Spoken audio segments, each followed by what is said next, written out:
Hello friends, welcome in my channel SPT 999। This is Vikas और आज के इस लेक्चर में हम लोग सीखने वाले हैं सॉर्टिंग के सारे मेथड, सारे तरीके यहाँ पे सीखेंगे। सिंगल लेवल और मल्टी लेवल सॉर्टिंग, इसके अलावा कस्टम लिस्ट बनाना भी यहाँ पे सीखेंगे। तो आइए सीधे चलते हैं एक्सेल में। हमने यहाँ पे एक डेटा शीट बना रखी है और हम सबसे पहले ऑप्शन देखेंगे ए टू जेड, जेड टू ए, यानी सॉर्टिंग का मतलब है पर्टिकुलर असेंडिंग डिसेंडिंग ऑर्डर में डेटा को सेट करना। तो हम सबसे पहला कॉलम सेलेक्ट कर लेते हैं। फिलहाल हमने इसको सेलेक्ट कर लिया और ए टू जेड यानी अल्फाबेटिकल ऑर्डर में होगा तो ए टू जेड या जेड टू ए, और नंबर्स के फॉर्मेट में डेटा होगा तो स्मॉलेस्ट टू लार्जेस्ट और लार्जेस्ट टू स्मॉलेस्ट हम सेट कर सकते हैं। तो हम सबसे पहले ए टू जेड ऑप्शन को ले लेते हैं। यहाँ पे जैसे आप क्लिक करोगे तो दो ऑप्शन आएंगे आपके पास, एक्सपेंड द सिलेक्शन को बढ़ाना है या जितना हमने करंट सेलेक्ट कर रखा है सिर्फ उसी के साथ वर्क करना है। तो दोनों को देखते हैं एक एक करके। पहले हम नीचे वाले को देखते हैं, कंटिन्यू विद करंट सिलेक्शन।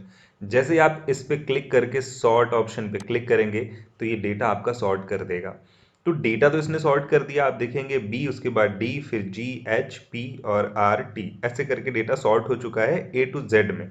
लेकिन यहाँ पे एक प्रॉब्लम है, जो डेटा आपने यहाँ पे अरेंज किया हुआ है ये अपने आप में कंप्लीट रिकॉर्ड है। यानी कि जो डव के सामने या यहाँ पे ब्रिटानिया के सामने वैल्यूज होनी चाहिए थी वो अब चेंज हो गई, क्योंकि ये डेटा शफल हो गया, ऊपर नीचे हो गया। तो ये तो ऑर्डर में सेट हो गया, लेकिन इसके साथ ही डेटा गड़बड़ हो गया पूरा का पूरा। तो ऐसा ना हो इसके लिए हम दूसरा वाला ऑप्शन लेते हैं, क्योंकि हमने क्या किया, करंट सिलेक्शन में सॉर्ट कर दिया। तो इसने करंट सिलेक्शन यानी करंट में जो हमारा कॉलम था सिर्फ उसकी वैल्यूज को सॉर्ट कर दिया। तो बाकी डेटा के करस्पॉन्डेंस में जो वैल्यूज थी वो ऊपर नीचे हो गई, गड़बड़ हो गई।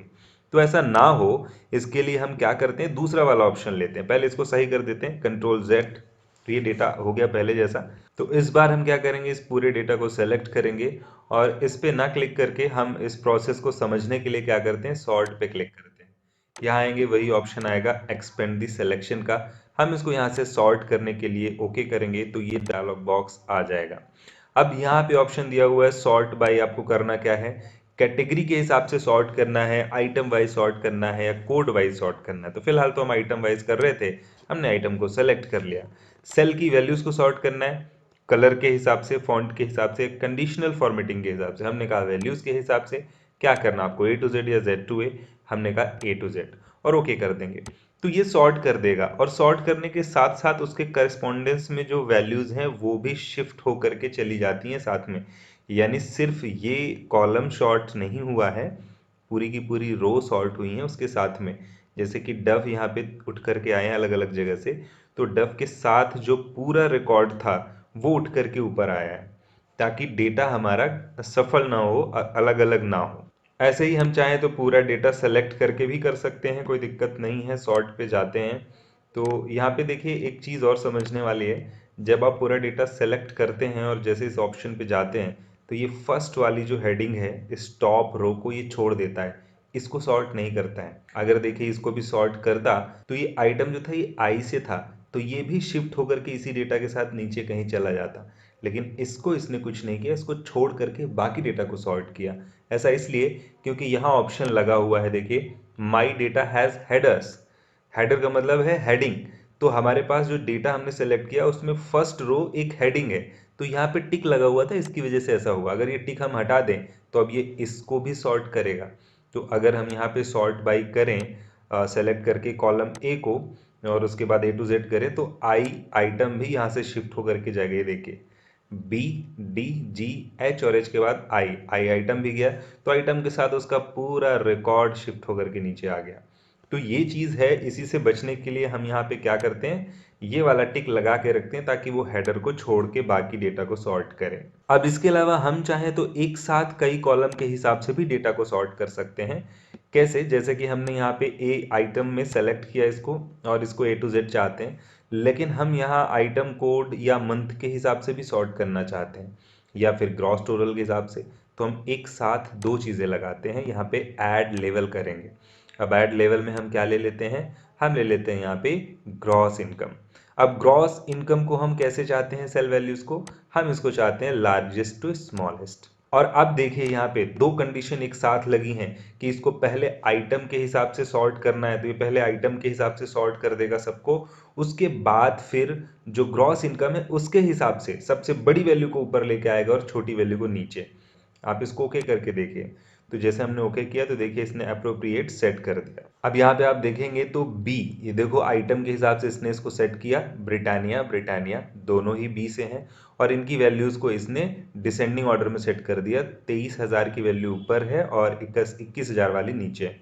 ऐसे इसने डव तीनों लिए हैं, यहाँ पे 37,000 ऊपर बढ़ाई कर दिया, फिर 27,000, फिर 25,000।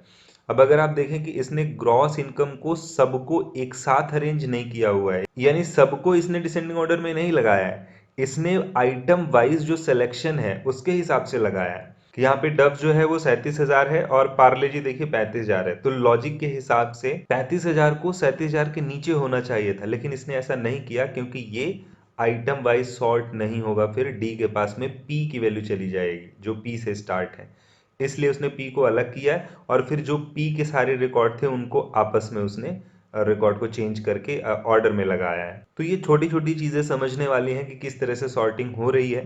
इसके अलावा सॉर्टिंग में कई बार हमें स्पेशल डेटा रिकॉर्ड करके देना होता है। मैं क्या कहना चाह रहा हूँ ये बात शायद आपको समझ में नहीं आई होगी, तो इसके लिए मैं एक रिकॉर्ड अलग से बनाता हूँ। अब आप इस कॉलम का डेटा देखिए, फर्स्ट सेकेंड थर्ड फोर्थ, इसको हमने कई बार रिपीट किया है। अगर हम इसको सेलेक्ट करके यहाँ से सॉर्ट करें तो हमें तो सिर्फ इसी डेटा को सॉर्ट करना है, इसके करस्पॉन्डेंस में पूरा रिकॉर्ड तो हमें सॉर्ट नहीं करना क्योंकि ये अलग डेटा है, इससे कोई मतलब नहीं है, तो हम यहीं पे करके कंटिन्यू विद सिलेक्शन वाले से इसको कर लेंगे। अब एक चीज़ यहाँ पे देखिए, फर्स्ट उसके बाद फोर्थ आ गया, क्यों?